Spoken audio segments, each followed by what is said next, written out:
Haleluya, puji Tuhan saudaraku.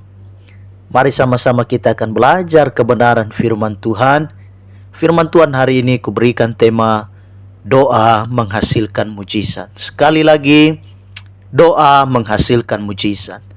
Saya ambil satu ayat kebenaran firman Tuhan dalam 2 Raja-Raja pasal 20 ayat 1 sampai dengan ayatnya yang ke-6.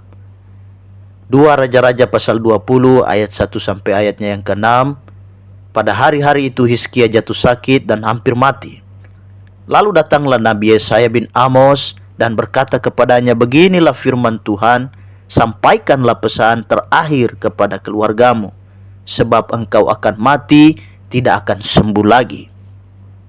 Lalu Hizkia memalingkan mukanya ke arah dinding dan dia berdoa kepada Tuhan, Tuhan, ingatlah kiranya bahwa aku telah hidup di hadapanmu dengan setia dan dengan tulus hati, dan bahwa aku telah melakukan apa yang baik di matamu." Kemudian menangislah Hizkia dengan sangat.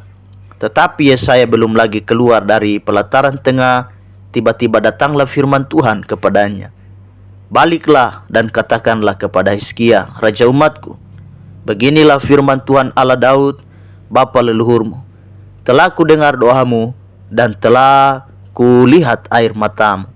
Sesungguhnya aku akan menyembuhkan engkau pada hari yang ketiga. Engkau akan pergi ke rumah Tuhan. Aku akan memperpanjang usiamu 15 tahun lagi, dan aku akan melepaskan engkau dan kota ini dari tangan Raja Asyur. Aku akan memegari kota ini oleh karena aku dan oleh karena Daud hambaku." Puji Tuhan. Kisah ini bercerita tentang Hizkia. Kita semua tahu tentu siapa Hizkia. Ya, cerita ini juga seringkali kita mendengarkannya di sekolah minggu. Hizkia diperpanjang usianya oleh Tuhan. Nah, kita melihat dari kisah ini ada beberapa hal yang akan saya sampaikan buat saya dan saudara. Yang pertama, ada masalah yang mendahului mujizat. Dalam 2 Raja-Raja pasal 20 tadi ayatnya yang pertama, di situ dikatakan bahwa pada hari-hari itu Hizkia jatuh sakit dan hampir mati. Lalu datanglah Nabi Yesaya bin Amos dan berkata kepadanya, "Beginilah firman Tuhan, sampaikanlah pesan terakhir kepada keluargamu, sebab engkau akan mati, tidak akan sembuh lagi." Wah, pesan ini kalau datang seorang hamba Tuhan lalu berkata kepada kita, "Kau hari ini sampaikan permintaan terakhir." Wah, rasanya sedih sekali saudaraku ya. Kalau kita katakanlah didatangi oleh, bahkan kita di rumah sakit pun, ketika dokter berkata, "Ibu, tolong bawa rawat aja suami ibu ini ke rumah." Apa yang ia minta ya pokoknya kasih aja. Kan istri juga menjadi bingung kenapa bisa seperti ini. Ya karena harapan hidup sudah menipis, harapan hidup tidak ada. Jadi kita melihat dalam kisah Hizkia ini, wah sedih sekali. Secara manusia memang Hizkia, makanya tadi firman Allah berkata Hizkia menangis dengan sangat. Alkitab mencatat bahwa Raja Hizkia adalah seorang raja yang saleh dan takut akan Tuhan. Namun dia jatuh sakit. Ini membuktikan pada saya dan saudara, siapapun kita juga pasti sakit. Entah dia hamba Tuhan kah, entah dia majelis kah, entah dia pendeta, apapun itu jabatan profesi yang melekat pada diri saya dan saudara, kita pasti semua akan sakit. Jadi ini berarti bahwa orang benar sekalipun pasti sakit, jatuh sakit. Orang benar pasti menghadapi persoalan dan tidak akan luput dari hal tersebut. Jadi yang pertama, ada masalah yang mendahului mujizat. Mujizat itu biasanya terjadi, tetapi selalu ada masalah yang mendahuluinya dulu. Persoalan yang terjadi dalam hidup umat percaya tujuannya bukan untuk membunuh atau mematikan kita, tetapi sebetulnya agar supaya kemuliaan Tuhan dinyatakan dalam hidup saya dan saudara. Kita melihat dalam Yohanes pasal 9 ayat 2 sampai ayatnya yang ketiga.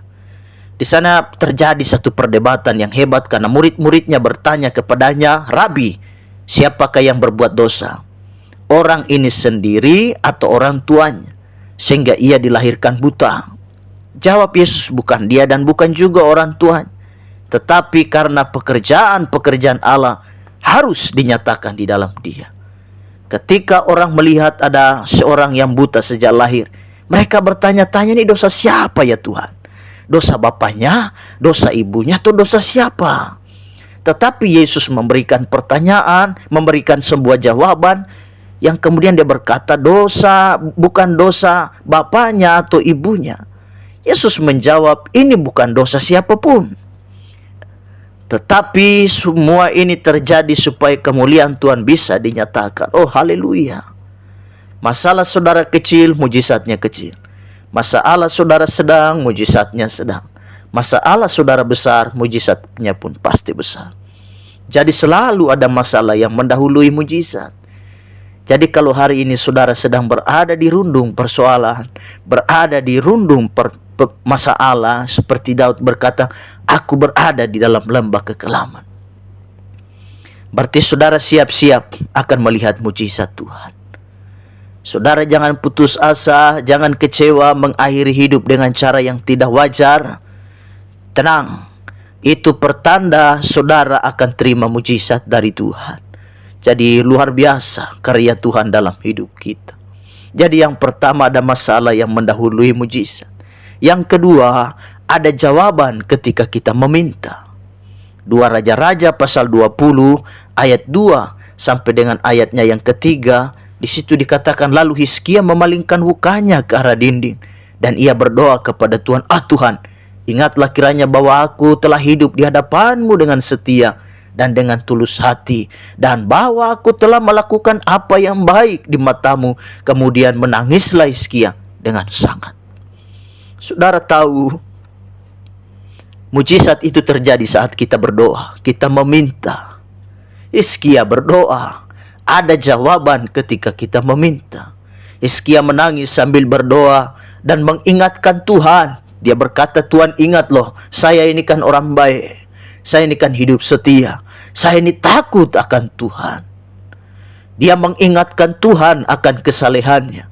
Tetapi belum lagi hamba Tuhan Yesaya keluar dari rumahnya, Tuhan suruh dia berbalik dan berkata, hei, telah ku dengar doa hambaku yang bernama Hizkia, kembalilah padanya. Aku telah mendengar doanya. Kata Tuhan, aku telah mendengar doanya. Saudara tetap berdoa. Ketika saudara berdoa, Tuhan dengar. Saudaraku ingat firman Tuhan ini, aku mendengar doamu. Jadi bukan hanya doa Hizkia yang didengar Tuhan, doa kita semua. Apa yang saudara doakan hari-hari ini, mari kita terus dengan giat kita bawa dalam doa.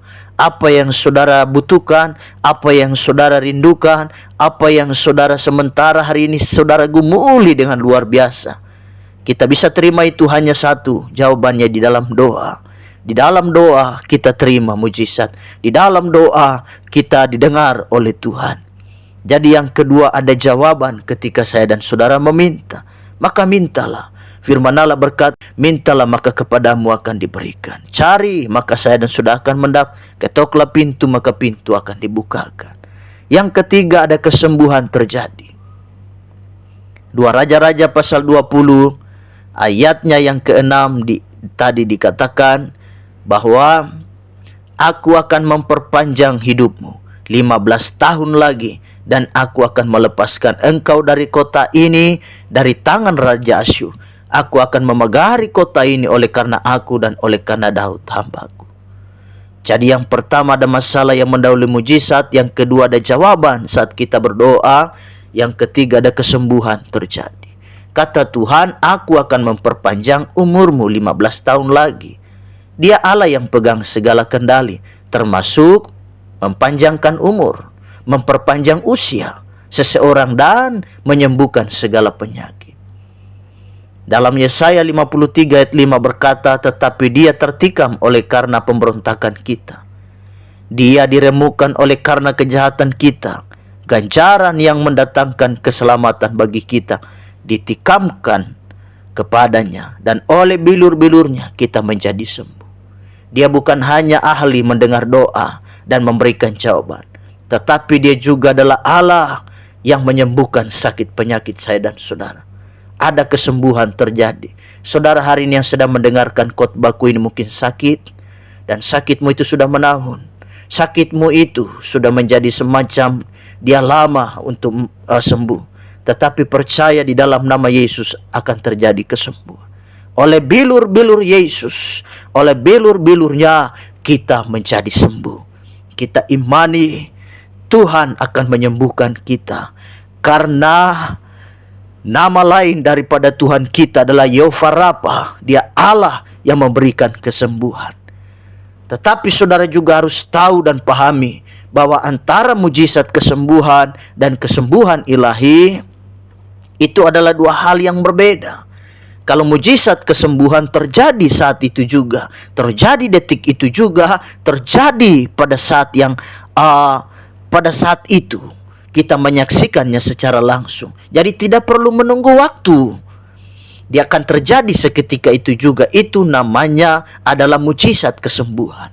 Tetapi ada yang namanya kesembuhan ilahi, dan ini membutuhkan proses. Dalam 2 Raja-Raja pasal 20 ayatnya yang ke-8,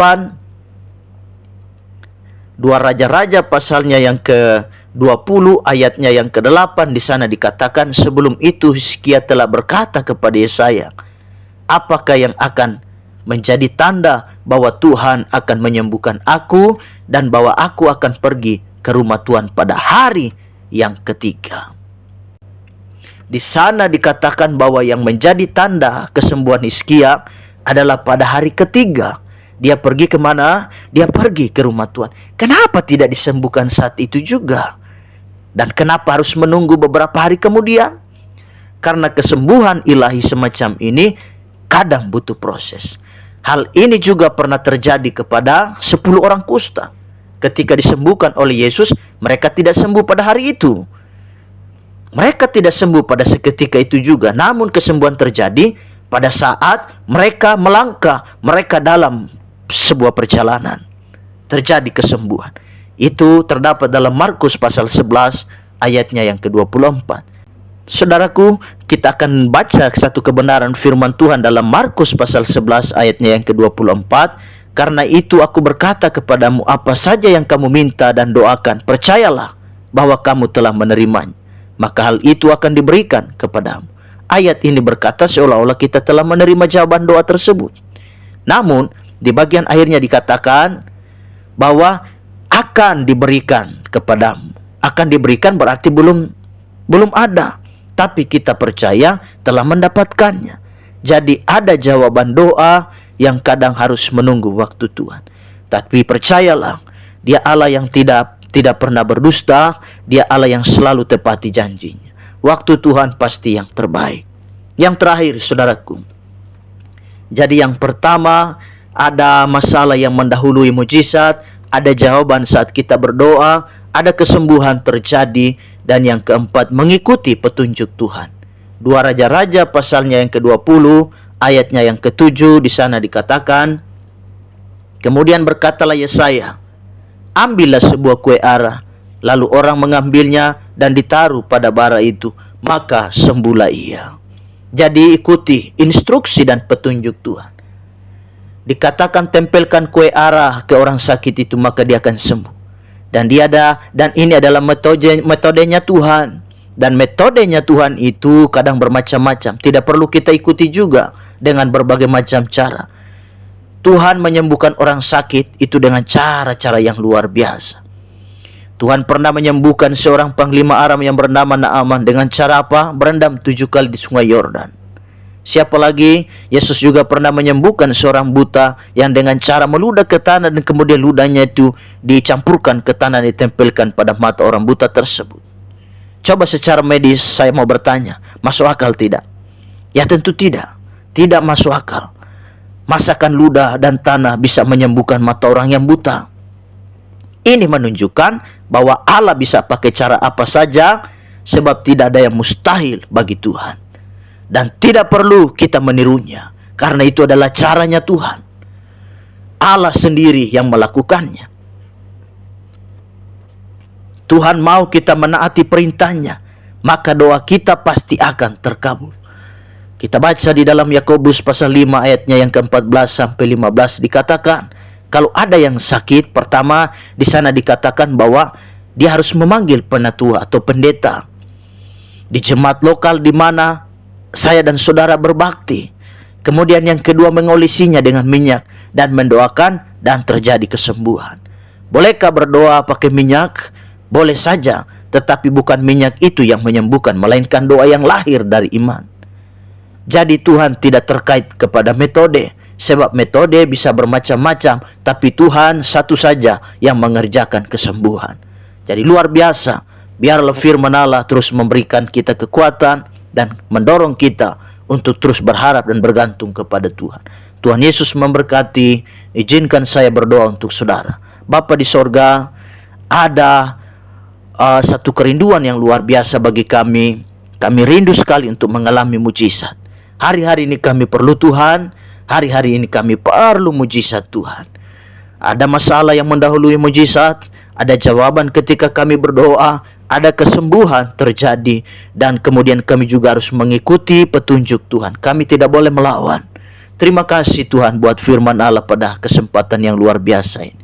Kuatkan kami, mampukan kami. Kami percaya mujizat akan terjadi dalam kehidupan kami. Yang sakit disembuhkan, yang lemah dikuatkan, yang bimbang dipertetapkan, hatinya yang berdosa diampuni dosanya. Dan Tuhan memberikan kami kemenangan. Dalam nama Tuhan Yesus kami bersyukur. Haleluya. Amin. Tuhan Yesus memberkati.